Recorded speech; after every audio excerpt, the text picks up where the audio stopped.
asalaamaaleykum mbokki Sénégal mbokki diaspora man la nouveau seen frère et compatriote Docteur Seck depuis Paris man maa ñëwaat ak yéen di échanger ak yenn jàngat ci bi nga xamante ni maître Abdoulaye Tine qui avait porté la plainte de l'opposition au nom de son parti USL auprès de la CEDEAO. Et depuis que le ministre de l'Intérieur Antoine Diome a sorti son fameux arrêté disant que parrainage bi dañ ko dikkalaat ci élection législative yi ñuy dëgmal au mois de juillet 2022 alors que ci élection locale yi ñu génn gox-goxaan yi parrainage amul loolu jàngat bi muy gis nañ la réaction de toute l'opposition réunie muy une réaction salutaire, une réaction républicaine, une réaction en phase avec le respect de l'état de droit et le respect de la chose déjà jugée comme ni ko suñu mbokk juriste yi di waxee. Donc charte wala jugement wu CEDEAO muy entité sous-régionale bu ñu bokk dafa bokk ci ponk yi nga xamante ni dafa nekk ci suñu sooklu constitution mooy maanaam moom moo sut loi yeeg arrêté yeeg yooyu machin yi nga xamante ni le régime de Macky Sall nous ont habitués pour faire leur forcing en matière électorale. Léegi l'unanimité bi am ci opposition bi par rapport aux positions de rejet de ce parrainage antidémocratique, de ce parrainage qui n'est plus à l'ordre du jour parce que Cour de justice de la CEDEAO jugé na ko, l'État s'est montré irresponsable, l'État s'est montré méprisant vis-à-vis de l'institution. Donc li fi des rek moom mooy xeex pour jot sa droit. Donc un droit acquis, c'est un droit qu'on doit défendre. Léegi ma bëgg wax ak l'opposition sénégalaise et le peuple sénégalais. Ñëpp xam nañu élection gox-goxaan yi peuple sénégalais yi wan nañ ñu exprimer nañ volonté wu que opposition bi nekk say. Loolu moo traduire mal ci urne yi malgré l'existence de deux grandes coalitions Wallu ak Yewwi ñu exprimer ko à 59% de l'électorat valablement exprimé le jour des élections gox-goxaan yi. Loolu mu wan ñu ci nataal que ni l'opposition est majoritaire dans l'union comme ni mu ko nekkee woon ak ni ko le président Abdoulaye Wade mébétee woon en 2017 parce que bu nit ñi fàtte woon ni tamit les résultats de 2017 l'opposition dans les résultats globaux de l'électorat l'opposition était à 51% et quelques et Benno Tass Yakar était à 48% et quelques. Donc on a été majoritaire en 2017, on a été majoritaire aux dernières élections locales. Loolu jàngat bi mooy bu ñu booloo nekk benn li ñu bëgg saafara ci réew mi dinañ ko saafara. Te damay tàmbali ci ñaari cas comme ni ñu koy waxee les deux cas muy kaawu Karim Wade ak kaawu Khalifa Ababacar Sall. May wax sénégalais yi di wax toute l'opposition di wax les leaders de l'opposition républicaine ne leen d'ici ba 31 juillet 2022 date des élections législatives rien ne changera des statuts de non-électeurs de Karim Wade et de Khalifa Ababacar Sall. Rien ne changera venant du régime en place, en l'occurrence le président Macky Sall, et en référence à ses déclarations pré-élection présidentielle 2019 dans la presse internationale qu'il allait voir les voies et moyens après sa réélection pour dire réhabiliter Karim Wade et Khalifa Ababacar Sall. Tout le monde s'en rappelle dans l'émission avec France 24. 3 ans après, rien de rien, pour reprendre la célèbre chanteuse. Rien de rien. Donc loolu jàngat bi mooy Khalifa ak Karim fii ba 2017 c'est une situation électorale, c'est une situation droit civil, civique et politique kenn du leen ko delloo te je pense que ni opposition bi tamit waruñu xaar lenn ci Macky Sall mu ñu koy may venant de lui parce que ñëpp xam nañu dañoo salfaañee seen àq ak seen yelleef Karim ak Khalifa Ababacar Sall. Donc même combat, ils doivent rouler ensemble et ils doivent mourir ensemble parce que Macky les a déclarés des morts politiques. Loolu duñ ciy tirer comme conclusion mooy Karim Wade est de la coalition Wallu, Khalifa Sall est de la coalition Yewwi.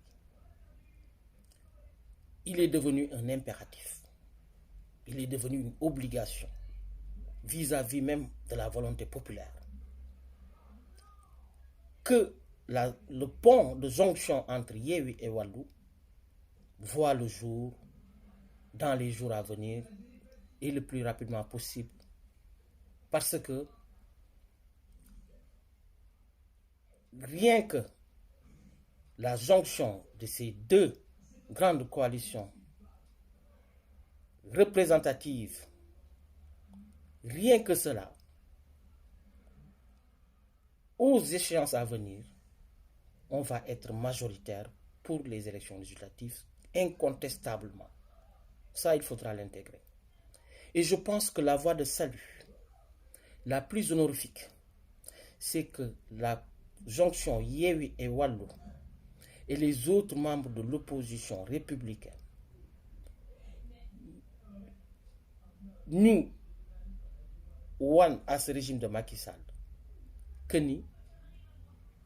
on peut passer par la voie locale, on peut passer par la voie légale et on peut passer par la voie législative pour rétablir Karim Wade et Khalifa Ababacar Sall ci ak yelleef yi nga xamante ni dañ ko am ñu salfaañee ko au lendemain de leur condamnation. Loolu nag buñ ko tënkee mooy ni Khalifa ni Karim ne doivent rien attendre de Macky Sall pour qu'ils puissent retrouver leurs droits civils et politiques. L'opposition, l'union de l'opposition Wallu, Yewwi et autres doivent faire symboliquement et donner une leçon de démocratie face à la volonté populaire que on peut faire retrouver Khalifa Ababacar Sall et Karim Wade leurs droits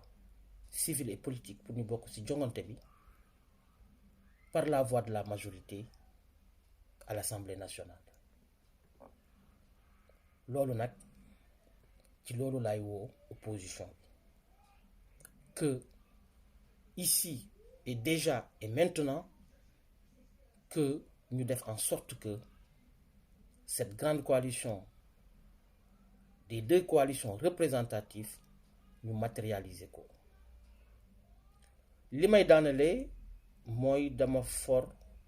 ci weewu bëy ce matin à travers les infos avant d'aller au travail que finalement le sketch des élections locales continue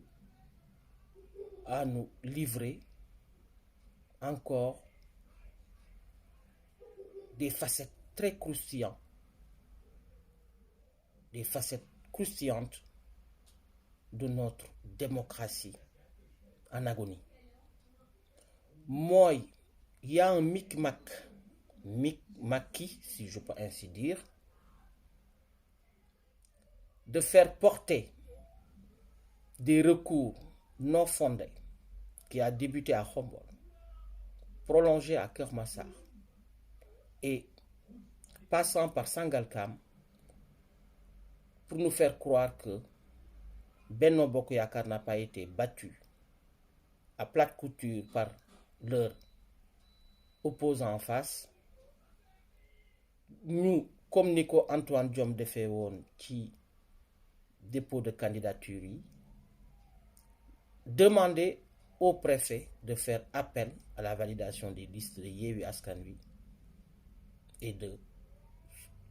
certaines listes de Wallu pour ñu invalider leen, pour ñu bañ a bokk ci joŋante yi. De la même manière, ils ont créé le triangle de Bermude, Sangalkam, Keur Massar, Khombol, bi nga xamante ni Antoine Diome moo nekk ci ginnaaw, ne malgré dóor nañu leen à plate couture, nañu def semblant d'introduire un recours, une façon d'étouffer le recours de Wallu à Pikine, bi nga xamante ni c'est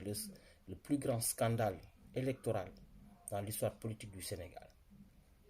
Pour faire semblant que ni rejeté nañ Khombol, rejeté nañ recours Benno à Sangalkam, rejeté nañ recours Keur Massar, Benno Bokk Yakaar de Keur Massar,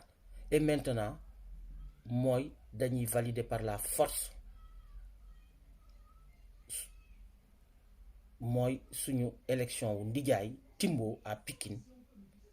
une façon de vendre à l'opinion. Écoutez, regardez,